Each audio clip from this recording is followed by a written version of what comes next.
السلام عليكم، ازيكم حبايبي؟ عاملين ايه؟ يا رب تكونوا دايما بخير وفي احسن حال. النهارده ان شاء الله زي ما وعدتكم بقى هنشتغل الورده اللي اشتغلناها مع بعض الفيديو اللي فات بالشكل الجميل ده.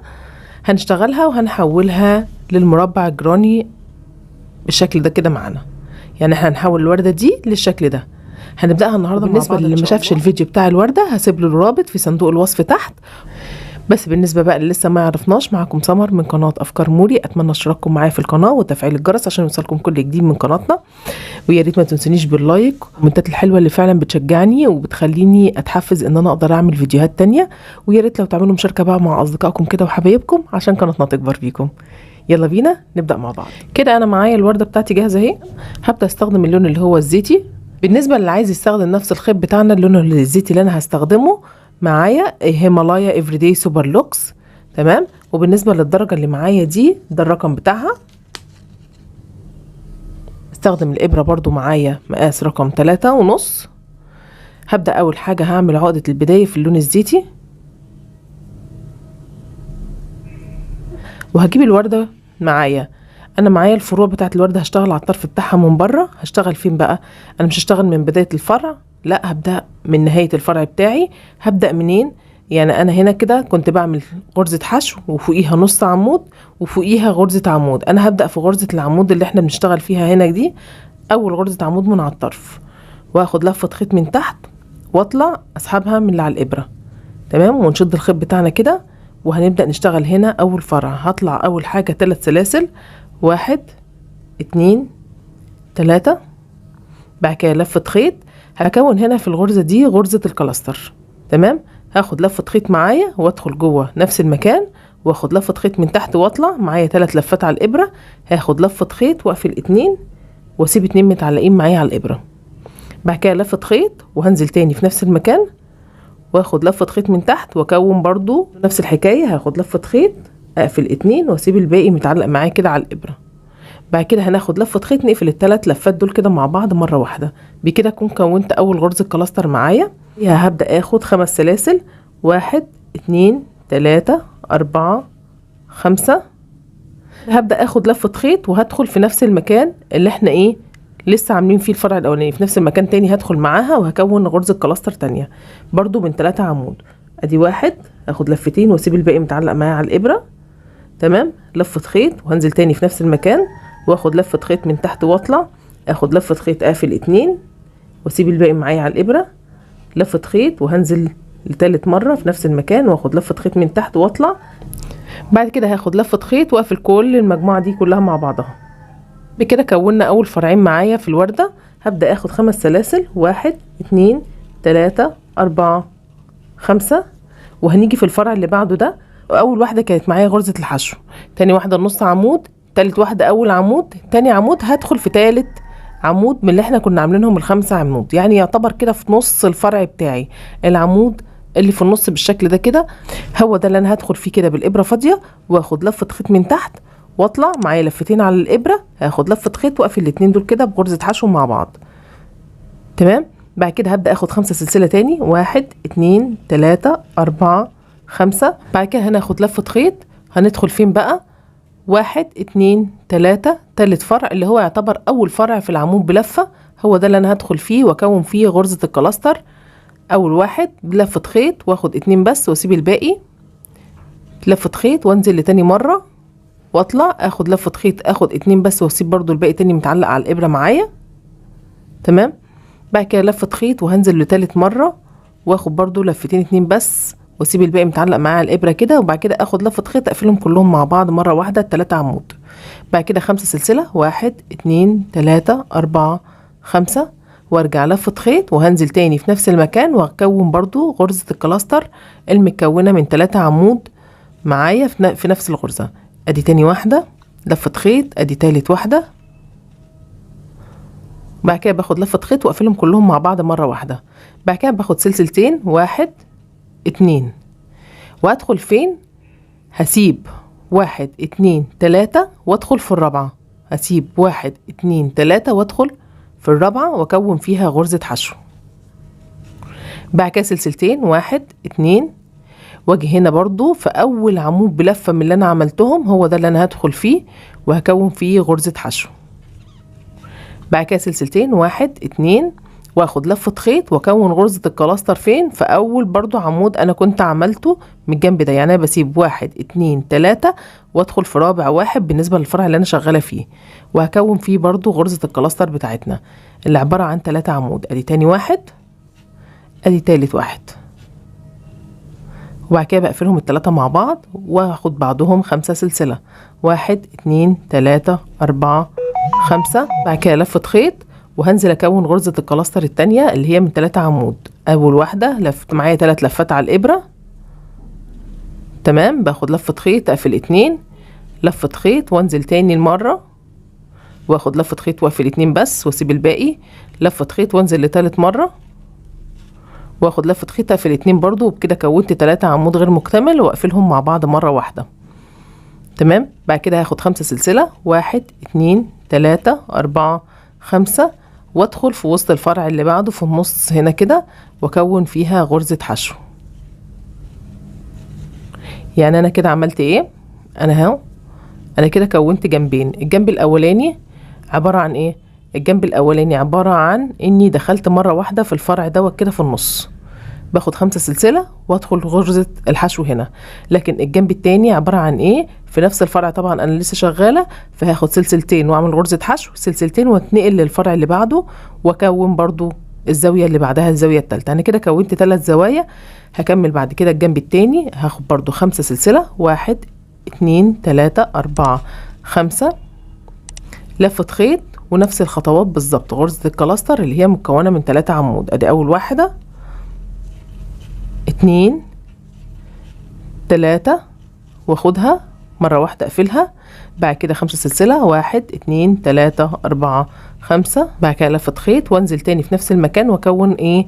الزاوية الرابعة اللي هي عبارة عن غرزة كلاستر في نفس المكان برضو،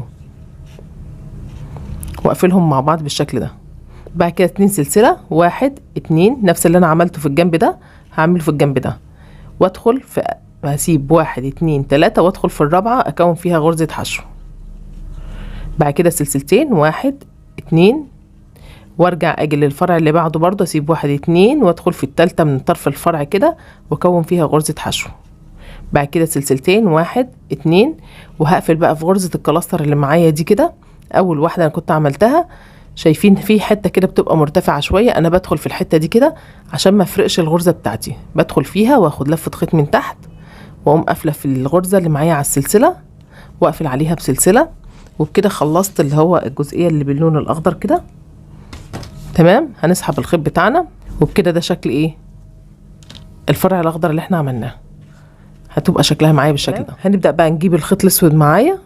هشتغل بالخيط الاسود. انا بالنسبة للخيط الاسود انا هشتغله بإبرة مقاس رقم 3 عشان انا مش عايزة الغرزة بتاعتها تكون واسعة، وهشتغل برضو الاسود بخيوط هيمالايا افريداي بيبي لوكس، تمام. هنشتغل بيه برضو اللون الاسود معانا. هنبدأ نعمل اول حاجة عقدة البداية، جهزناها معانا على الابرة. هناخد بقى الشغل بتاعنا كده، وهنيجي الفتلة اللي هي الطرف بتاع الشغل بتاعي ده انا هاخدها كده اتنيها معايا لجوه هنا كده على الشغل، وهاخد اللون الاسود فوقيها. انا عايزه اركب اللون الاسود من فوقيها عشان هدخلهم مع بعض، تمام. هاخد اللون الاسود كده، اخد لفة خيط واطلع اسحبها من اللي على الابرة، واسحب الخيطة دي اضيقها معايا عشان نبدأ الشغل بتاعنا. هاخدها معايا هي والزيتي وامشيهم معايا جوه الشغل بتاعي، يعني اهم الاتنين همسكهم كده معايا واشتغل عليهم. هاخد اول حاجة 3 سلاسل، 1 2 3، ماشي. بعد كده لفة خيط وهكون اول عمود، ده باعتبار تاني عمود لان ال3 سلاسل دي اول عمود. بعد كده لفة خيط وهدخل لتاني مرة، يعني كده معايا 3 عمود. بعد كده معايا سلسلتين، 1 2، بعد كده لفة خيط وهنزل تاني في نفس المكان هنا عشان اكون الزاوية بتاعتي وهعمل فيها 3 عمود. ادي اول عمود، تاني عمود، تالت عمود معانا. بكده انا كونت الزاوية بتاعت المربع بتاعي. هنبدأ نكونها. اعذروني معلش لو اللون الاسود بس مش واضح، تمام. انا هحاول اوضحها على قد ما اقدر. الفتله دي بقى انا هسيبها، هوريكي في الاخر احنا هنشطب الشغل بتاعنا ازاي. والفتله دي برضو انا سايباها، ما عدتش هاخدهم معايا جوه الشغل بتاعي، انا هسيبهم بره كده. بعد كده هاخد لفه خيط وجوه ال5 سلاسل دول انا هعمل فيهم 4 عمود. ادي اول عمود، لفة خيط تاني عمود، لفة خيط تالت عمود معايا، لفة خيط رابع عمود. يبقى انا كده كونت جوه ال5 سلاسل دول 4 عمود. بعد كده لفة خيط غرزة الحشو اللي احنا عاملينها دي هندخل فيها ونكون برضو فيها غرزة عمود. بعد كده لفة خيط وال5 سلاسل التانيين اللي بعدها دي هكون فيهم 4 عمود. 1 2 3 4 عمود. تمام، يبقى انا كده كونت الشغل بتاعي بالشكل ده. بعد كده هنبدأ نعمل الزاوية التانية، لفة خيط وهدخل في النص ما بين غرز الكلاستر الفراغ اللي احنا عاملينه ده، وهكون فيها 3 عمود. 1 2 تالت عمود. بعد كده 2 سلسلة، 1 2 لفة خيط، وهنزل تاني في نفس المكان ما بين غرزتين الكلاستر كده، وهكون برضو 3 عمود. 1 2 3، بحيث ان انا كده كونت اول زاوية معايا في المربع بتاعي. تمام. بعد كده هناخد لفة خيط وهاجي بقى في السلسلتين اللي احنا عملناهم دول، وهدخل فيهم ب3 عمود. 3 عمود. 1 2 3. بعد كده لفة خيط وهدخل جوه غرزة الحشو بتاعتنا دي كده، غرزة الحشو دي وهدخل فيها واكون فيها غرزة عمود. انا لما باجي ادخل في غرزة الحشو انا مش عايزه اخدها من فوق، انا عايزه اخدها منين؟ لو خدناها من فوق كده هتلاقي الشغل بتاعك عامل فراغات. انا مش عايزه الفراغات دي تكون معايا، انا عايزه ادخل في وسط غرزة الحشو كده. يعني شايفين الفتله اللي انا برفعها لفوق دي؟ انا عايزه ادخل في ظهرها كده من النص في وسط الغرزة، وطلعي خديها بقى كده غرزة العمود بتاعتك. هتبص تلاقي ايه؟ بص الفرق ما بين الغرزة دي والغرزة دي. هتحس ان الغرزة ديت كده الالوان داخله في بعضها، مفيش فراغات. تمام. لفة خيط وهدخل في الفراغ اللي بعده دوت، وهكون فيها 3 عمود. 1 2 3. لفة خيط وهدخل فوق برضو غرزة الحشو اللي عليها الدور دي، برضو مش هدخل في الفراغ الفاضي ده، انا هدخل من وسط غرزة الحشو كده من النص، عشان انا عايزة العمود بتاعي يبقى داخل جواها، ما يبقاش شديدها لفوق وعامل فراغات. لفة خيط وهدخل في الفراغ اللي جاي بعده ده كده، وهدخل فيه 3 عمود. لفة خيط واخد 1 2 3 عمود. بكده انا كونت الجنب التاني اهو معايا كده بالشكل ده. هبدأ اعمل الزاوية التانية اللي هي عبارة عن ايه؟ 3 عمود 2 سلسلة 3 عمود. ادي 1 2 3 عمود 2 سلسلة 1 2 لفة خيط، وانزل تاني في نفس المكان واعمل 3 عمود. 1 2 تالت عمود معايا. يبقى انا كده بعمل ايه بقى؟ يبقى انا كده الجنب الزاوية باخد فيها 3 عمود 2 سلسلة 3 عمود، والسلاسل اللي هي 5 سلاسل بدخل فيها ب4 عمود، وبدخل في كل غرزة حشو بتقابلني في النص بدخل فيها برضو معايا، وبعد كده في اللي ب5 اللي بعدهم 4 عمود. لكن الجنب التاني اللي هو اللي بيكون فيه 2 سلسلة بدخل في ال2 سلسلة دي ب3 عمود. تمام. بعد كده لفة خيط، يبقى انا هكمل هنا كده الجنب ده، هدخل الجنب ده ب4 عمود في كل واحدة من الاتنين دول، وبعد كده هعمل الزاوية هنا واجي في الفراغ ده برضو وادخل فيه ب3 عمود. هنا 3، وكل غرزة حشو هتقابلني بدخل فيها بعمود، وبكده هكون هقفل المربع الجراني الاولاني الدور الاول منه. تمام كده انا اشتغلت كل الزوايا اهو معايا زي ما اتفقنا. هنقفل الدور بتاعنا ازاي؟ بنعد 1 2 3. تالت سلسلة معايا في الارتفاع هنا كده، تالت سلسلة دي بدخل فيها واخد لفة خيط واسحبها من اللي على الابرة. بكده انا قفلت الدور ده كده خلاص. اول دور كده اتقفل معايا بالشكل ده. هطلع تاني دور اللي هو عبارة عن 3 سلسلة 1 2 3، واخد لفة خيط، وكل عمود هيقابلني هدخل فيه. يعني هنا 1 عمود اهو دخلت فوقيه. تمام. لفة خيط، العمود اللي بعده ده انا هطلع فوقيه برضو كده واكون فوقيه عمود. ماشي. لفة خيط، هاجي بقى في الزاوية اللي هي اللي معايا دي كده الزوايا، وهدخل في الزاوية دي الفراغ اللي معانا ده وهكون فيه 2 عمود. ادي 1 2 عمود في المكان ده. تمام، يبقى انا كده كونت هنا 2 عمود. بعد كده 2 سلسلة، 1 2 لفة خيط، وهدخل تاني في الفراغ هو ده واكون معاه كمان 2 عمود. ادي 1 2 عمود. يبقى انا الزاوية بتاعة الدور التاني بكون فيها 2 عمود، الزاوية بتاعة الدور الاولاني بكون فيها 3 عمود. تمام. بعد كده نفس الحكاية بقى، همشي فوق كل عمود هيقابلني هطلع فوقيه بعمود، مفيش اي زيادة هعملها. هطلع فوق كل عمود يقابلني هدخل فوقيه بعمود واحد بس. عمود بيقابلني يطلع فوقيه بعمود. تمام. بعد كده هاجي هنا بقى كده عند الزاوية بتاعتي دي كده واخد فيها 2 عمود. ادي 1 لفة خيط، تاني 1. بعد كده 2 سلسلة، 1 2 لفة خيط، وادخل تاني في نفس الفراغ ده تاني في نفس الفراغ وهعمل فيها 2 عمود. 1 2 عمود. بعد كده لفة خيط، وكل عمود هيقابلني هطلع فوقيه بعمود 1 اهو، فوق كل عمود بعمود 1. تمام. يبقى انا كده الفرق بين الدور الاولاني والدور التاني، الدور الاولاني كنت في الزوايا بتاعه الفروع دي باخد 3 عمود، 2 سلسله 3 عمود، لكن في الدور التاني اللي انا طالعه بيه باخد 2 عمود 2 سلسله 2 عمود. هكمل كله بنفس النظام، همشي فوق كل عمود يقابلني من دول همشي فوقيه بعمود، وهاجي عند الزاويه دي هعمل فيها 2 عمود 2 سلسله 2 عمود. وهحاول برضه اوضحها لكم برسمه بسيطه كده اهوت وارسمها لكم بالورقه والقلم. تمام كده انا اشتغلت خلاص كل الزوايا معايا زي ما اتفقنا عليها. تمام. واشتغلت فوق كل عمود في المربع من هنا من الجناب فوقيه كل عمود بعمود 1. وهنقفل الشغل بتاعنا بعد 1 2 3 تالت سلسله وبدخل فيها واخد لفه خيط واقفلها بغرزه منزلقه واخد سلسله أأمن على الشغل بتاعي ونقص فتله الخيط الاسود دي. خلاص بكده بكون خلصت المربع. بصوا رسمه كروك كده بس كده على السريع كأني كده بقى ايه، دي الورده بتاعتنا ودي الاربع زوايا اللي انا عملتهم في الورده. تمام. ودي الفراغات السلاسل اللي في النص. فانا عملت ايه، انا اول حاجه انا طلعت من اخر فرع هنا اهو، يعني انا طلعت من هنا طلعت عملت 1 2 3. تمام. 3 عمود. بعد كده خدت هنا اهوت معايا 2 سلسله. تمام. بعد كده نزلت تاني في نفس المكان ب3 عمود 1 2 3. دي اول زاويه انا عملتها. تمام. دي كده اول زاويه انا عملتها. بعد كده بدات اخد في كل فراغ زي اللي هو الفراغ اللي كان فيه سلسلتين 2 هنا كده، ده 1 2 دي انا طلعت فوقيها ب3 عمود 1 2 3.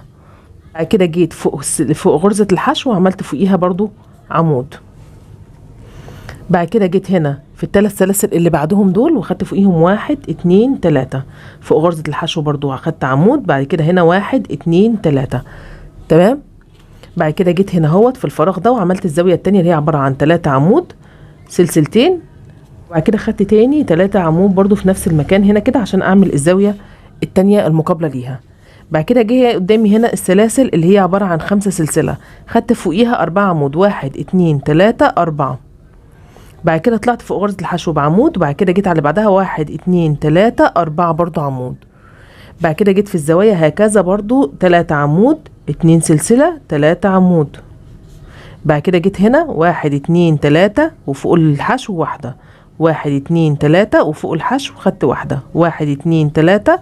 وجيت بقى على الفراغ ده وعملت الزاوية الرابعة والأخيرة اللي هي 3 عمود سلسلتين 3 عمود. وهنا برضو 1 2 3 4 فوق الحشو واحدة 1 2 3 4. يبقى انا كده ده كده اول دور كان معايا في المربع الجراني بتاعي. بعد كده جيت اطلع بقى الدور الجديد. عملت ايه، انا الدور الجديد لما جيت اطلعه احنا طالعينه منين، احنا طالعينه من هنا من فوق دي ب3 سلسلة 1 2 3. تمام. بعد كده مشيت فوق العمود ده طلعت بعمود والعمود اللي بعده طلعت بعمود.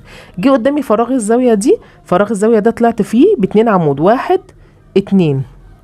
بعد كده خدت 2 سلسلة ونزلت تاني في نفس الفراغ ودخلت 1 2 في نفس الفراغ ده خدت فيه برضو تاني الزاوية التانية. وبعد كده كملت برضو فوق كل عمود قابلني طلعت فوقيه بعمود، كل عمود هيقابلني بطلع فوقيه بعمود واحد بس. بمشي كده الجنب ده كله كده كامل متكامل فوق كل عمود بعمود، وبقوم جايه برضو هنا كده فوق ال3 عمود دول بطلع فوقهم بعمود كل واحده فيهم، وباجي في الفراغات اللي هي في النص دي اللي هي الزوايا واقوم عامله فيها 1 2 سلسلتين 1 2 عمود، وارجع اكمل برضو فوق كل عمود يقابلني، وهكذا فوق كل عمود قابلني دخلت فوقيه بعمود واحد بس. تمام. وجيت برضو هنا اهوت في بتاعه الزاويه خدت فوق ال3 عمود 3 عمود عادي خالص، وبعد كده دخلت في الفراغ عملت عمودين سلسلتين عمودين، وكملت عادي برضو فوق كل عمود قابلني دخلت فوقيه بعمود تاني خالص، ما زودتش اي حاجه فيهم، ما فيش اي زياده خالص غير الزاويه بس اللي باخد فيها 2 عمود سلسلتين 2 عمود. غير كده اهوت انا ماشيه كل الصف بتاعي او الدور بتاعي كشغاله فيه كله عمود واحد. تمام. يا رب تكونوا فهمتوا الفكره معايا. معلش انا اعذروني بقى على الرسم، انا عايزه اعمل لكم بس حاجه ابسط لكم الوضع على قد ما اقدر عشان بس اللون الاسود مش واضح معانا. خلصنا كده خلاص شرح الوحده وعرفناها وفهمناها. هنيجي بقى لحكايه الخيوط اللي ورا دي، الفكره بتاعت اللي انا عايزه اعملها. هنعمل ايه؟ انا معايا اللي هو اللزق اللي هو البي 7000 ده. تمام. هعمل ايه انا بالنسبه للفتلتين اللي هو الاسود والزيتي مع بعض، اللون الاسود واللون الزيتي دول كده مع بعض، هعمل ايه؟ برفعهم كده لفوق حته صغيره كده، بشدهم لورا شويه سنه صغيره، وهاخد نقطه صغيره خالص من اللزق بتاعنا ده كده هنا كده، واقوم منزله الشغل بتاعي عليها وضغط عليها بالشكل ده كده، بحيث ان انا هلزق طرف الفتلتين دولت مع اخر الشغل، واقوم قصر الشغل ده كده. خلاص يبقى انا كده خلصت الطرف ده من غير ما في اي حاجه. برضو هيها برضو نفس الحكايه. الفتله الزيتي اهي انا اشتغلت فوقيها من جوه. تمام. عايزه اداريها هسحبها لفوق كده اهو، وهقوم اخده بي 7000 برضو، وهقوم عامله ايه؟ هاخد برضو بصي انا بدخل فين، انا بدخل جوه الشغل بتاعي، يعني انا جوه كده اهو، واقوم حاطه نقطه صغيره كده هنا كده جوه، واقوم سايباها ونازله بالشغل بتاعي ضغط عليها مع بعضها كده بالشكل ده، بحيث الخيوط تمسك في بعضها، وباخد الفتله دي خلاص كده معايا، بتبقى بالشكل ده مفيش اي خيوط معايا بره. بالنسبه للفتله السوداء دي بقى هاخدها كده معايا بالابره بتاعتي، ابره تكون رفيعه شويه ما تبقاش ابره تخينه عشان ما تبوظش ظهر الشغل بتاعي، واعديها كده وارجع اردها تاني في نفس المكان، وارجع اعملها تاني برضو بنفس الحركه تاني. تمام. هعملها كده كذا مره لغايه لما اداريها شويه في وسط الشغل بتاعي كده انا بكون امنت على الشغل بتاعي مفيش حاجه فيه هتفك، لانه شغل وحدات، وبناء عليه بما انه شغل وحدات فانا بخاف ان الشغل بتاعي يفك. باجي بقى في اخر غرزه انا هدخل فيها اهي، وبقوم قاسمه الخيط الاسود ده 2 نصين. تمام. بقسم الفتله السوداء اهي نصين 2 اهي بالشكل ده كده، هي معايا جنبين كده خلاص قسمتها 2. هاخد واحده من الجنبين دول وادخلها معايا في اخر غرزه كده، ادخلها تحتها، واقوم جايبه برضو الدبل فيس في الحته اللي في النص اللي فوق الغرزه بالظبط، احط نقطه صغيره خالص من اللزق بتاعنا دوت، نقطه صغيره خالص. تمام. وهبدا اخد الفتلتين دول واعقدهم على بعض بحيث ان انا هربطهم ما يفكوش من بعض خلاص، واللزقه دي هتمسكهم في بعض شويه من تحت اهي، عقدتين 2 كده بس. وبعد كده هنقص الخيط بتاعنا خلاص بقى كده احنا امنا عليه كويس جدا، والوحدات بتاعتنا ما تفكش مننا، ويبقى فيها خيوط مدلدله منها بقى، وما يبقاش فيها خيوط خارجه منها بالشكل ده كده. خلاص انا كده خلصت الطرف، داريته ومش باين خالص ان انا فيه طرف الشغل بتاعي اي حاجه. وكده ده شكل الوحدات معانا النهارده اللي احنا عملناها. جربيها وقولي لي رايك فيها. انا عايزه بقى يا ريت اللي ينفذها يبعتها لنا على صفحتنا، صفحه افكار موري على الفيسبوك او على الانستجرام برضو باسم برضو افكار موري. ريت تشاركي معانا بقى شغلك كده وتفرجوني شكل الوحدات بتاعكم شكلها ازاي. ما تنسوش طبعا احنا الفيديو اللي فات كنا عملنا فيه الوردة، هسيبه لكم في صندوق الوصف، والفيديو الجاي هيكون فيه مفاجأة جميلة جدا هتعجبكم بأمر الله. هيبقى الترند بتاع الشتاء السنة دي، هنعمل جاكيت من المربعات الجراني بتاعتنا الجميلة ديت. انتظروني الفيديو الجاي، هنعمل مع بعض الجاكيت وهنتعلم ازاي نقدر نوصل للوحدات دي مع بعض ونكون شكل الجاكيت بتاعنا. يا رب فكرة النهاردة تكون عجبتكم. ما تنسونيش باللايك والاشتراك لو انت لسه مش مشتركة، ويا ريت كومنتاتكم الحلوة اللي بتشجعني. منتظراكم. كان معاكم سمر من قناة أفكار موريا. مع السلامة.